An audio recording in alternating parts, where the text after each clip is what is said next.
pero bueno, allá ellos. Y bueno, le voy a pedir a don David que nos grabe para darle la bienvenida a mi queridísimo amigo Enrique Legorreta, quien tiene mucho que hablar sobre la maestra Delfina, precisamente sobre este caso, sobre los ataques a la maestra Delfina Gómez, por su origen, por lo que representa. Y bueno, pues, Quique, bienvenido, muy buenas tardes. Mi querido Toñito, buenos días a todos allá en Chicago. Primero que nada, saludos a Ceci, a David, a ti, a Vicente, que ojalá se recupere pronto. A todos nos ha pasado.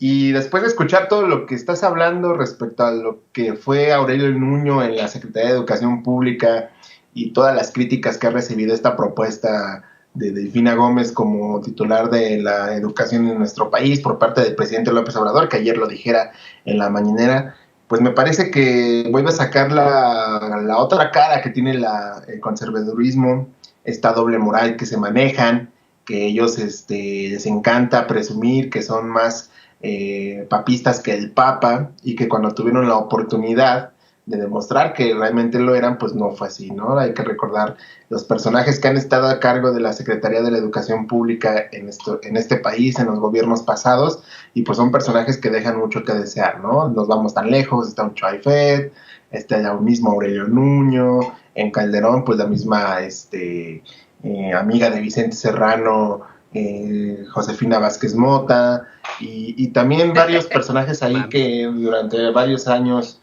durante todo el proceso neoliberal, mejor dicho, pues han encargado de llevar a la educación a diferentes lugares que pues parece que no es así. Inclusive el mismo López Obrador cuando propuso en su momento en el gabinete, en el supergabinete en 2018 a Esteban Moctezuma, pues fue la misma controversia que se ha generado ahorita ahora con el tema de la embajada en los Estados Unidos. Entonces yo creo que va más por un tema de que sí, ok, entiendo perfectamente la oposición que dice que es un tema político por el hecho de que Delfina Gómez se ha desarrollado en los últimos años profesionalmente hablando en un ámbito político. Está entendible esa situación, pero también tenemos que tomar en cuenta que ella es profesora de carrera y ella conoce muy bien cómo está el tema de la educación a nivel terrenal, ¿no? Por decirlo de cierta forma, pues ella sabe muy bien cómo no hay agua en las escuelas, porque ella fue docente en el Estado de México, una de las entidades donde mayor pues abandono en el tema de infraestructura educativa hay en el país, uno de los tantos, como en otros lados como en Oaxaca, Guerrero, en diferentes zonas del sur del país, pero el Estado de México también es uno de los también afectados de este abandono educativo, ¿no?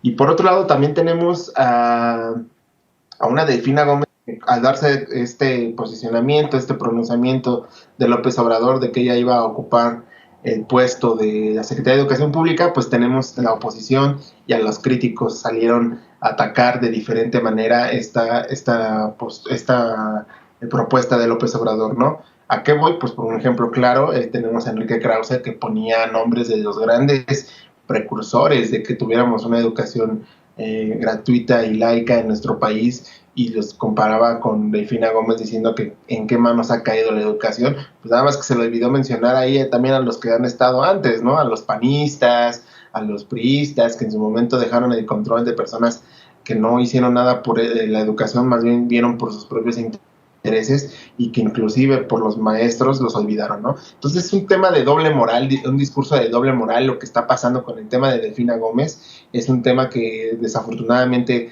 para ellos no les entra en la cabeza que alguien pues popular de cierta forma, categorizándolo de cierta manera, esté a cargo de una secretaría que es fundamental en este país y que su principal objetivo es ayudar al crecimiento de conocimientos y cultural a los mexicanos, ¿no? Entonces yo creo que va más por ahí, mi querido Toño.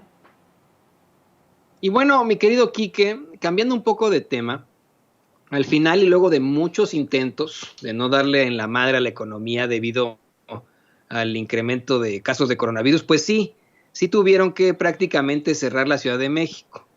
Pero aquí, ¿de quién sería la culpa?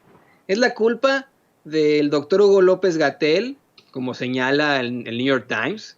Es la culpa de la jefa de gobierno Claudia Sheinbaum.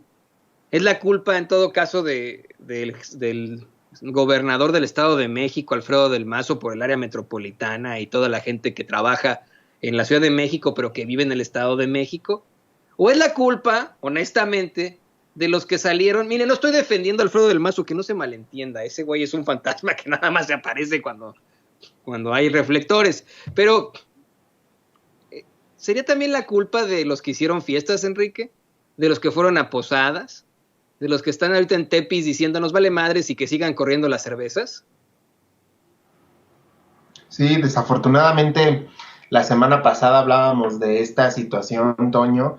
Me recuerdo muy bien que le comentaba a Vicente que era momento de reforzar las medidas de sana distancia, como bien las ha mandado llamar el gobierno federal. Y en ese recorrido que hice por las calles, pues me di cuenta de que la gente le perdió miedo al COVID, ¿no? Le perdió ese miedo de que, pues, su excusa principal es, pues, si nos va a dar, nos va a dar a todos y ya lo que Dios mande, ¿no? Lo que Dios mande es el tema más vago o la excusa más vaga que uno como ciudadano puede dar ante la pandemia que estamos viviendo y que en estos momentos tenemos un rebrote pues de mayores complicaciones, inclusive aún al inicio de la pandemia en marzo. Yo creo que la culpa no es de nadie y es de todos a la vez, tanto de las autoridades por no presentar un programa de apoyos o estímulos pertinentes. Ahí sí creo que es una falla que ha tenido todos los gobiernos, de todos los ámbitos, de los 3 niveles de gobierno. Ahí es una falla que se ha tenido para que se previera esta situación y que ahora pues tenemos un cierre muy de sopetón, le llamaría yo, ¿no? En lo que corresponde a la Ciudad de México. Ayer escuchaba varios reportajes de cómo se vivía la Ciudad de México en este cierre y muchos decían es que está bien que se cierre la ciudad, pero pues también no hay una forma de sobrevivir nosotros los que vivimos al día, ¿no? A duras penas estamos sacando para vivir y otra vez con el cierre pues vamos a estar muy cerrados para lograr el tener el alimento del día. Entonces, yo creo que la culpa es de todos, la culpa de que esté aumentando esta situación es de todos, no nada más es del gobierno, no nada más es de AMLO, no nada más es de López-Gatell o de Claudia Sheinbaum, ese tema es de todos, porque si bien algunos estados lograron cambiar su semáforo de amarillo a verde, ¿cómo es posible que aquí, que somos, se supone, una ciudad como cosmopolita y que se supone somos una ciudad progresista, no entendamos en la cabeza que tenemos que hacer las cosas de diferente manera? Sé que algunas cosas no se pueden hacer como uno quisiera, que todos estuviéramos en casa y no tuviéramos ninguna dificultad, pero el problema radica en que muchas personas van en la calle como si nada, ¿no? Como si estuviéramos en 2019 cuando no había pandemia. Entonces, pues no es así. Tenemos un problema de salud mundial, que hay que dejarlo muy en claro que es eso, principalmente un tema de salud mundial, que gracias a Dios ya se tiene, dirían muchos, gracias a Dios ya se tiene la vacuna lista, sí, pero la vacuna nada más es para prevenir, no es para curar, no es un elemento que te va a ayudar te enfermas, te vacunan y ya te curaste, no, es un elemento para prevenir, es como cuando te vacunan de bebé o de niño para prevenir diferentes enfermedades y que no te peguen tan bruscamente, ¿no? Como se tenía conocimiento de antes. Este es el objetivo de la vacuna, hay que entenderlo y que a la ciudadanía le quede muy claro, la vacuna no viene a sacarnos a la calle nuevamente, a estar como si nada, no, la vacuna es cuidarnos, la vacuna es tener la más mínima paciencia hacia la situación que estamos viviendo y sobre todo que la vacuna en el momento en el que ya se distribuya de forma masiva en todo el mundo y no solamente en algunos países, pues es cuando la pandemia va a estar controlada. Mientras eso no suceda, desafortunadamente tenemos que hacer lo más mínimo de recomendaciones para poder cuidarnos y evitar contagiar a los que queremos y evitar contagiarnos a nosotros, porque nunca sabemos quién puede tener el COVID y tener la necesidad de que tenga que ir a un hospital. Enrique Legorreta, reportero independiente, periodista independiente, pero miembro de Sin Censura con Vicente Serrano. Compártenos tus redes sociales, querido Enrique, y atrápalos a todos. Así es, mi querido Toño, les comparto mis redes sociales, en Twitter, Enrique Lego, en Facebook, en la página de Facebook me pueden seguir, soy Enrique Lego, ahí escríbanme, estamos comentando, en mi Instagram, Enrique Lego, también ahí estamos compartiendo muchas cosas, y mandarte un abrazo, mi querido Toño, Ceci, don David, aquí a la distancia, que tengan una feliz Navidad, y ya nos estaremos viendo la próxima semana, esperando que la situación cambie en el panorama internacional y también en el nacional en cuanto a la pandemia, mi querido Toño. Un abrazo que va de regreso con cariño, que va muy virtual.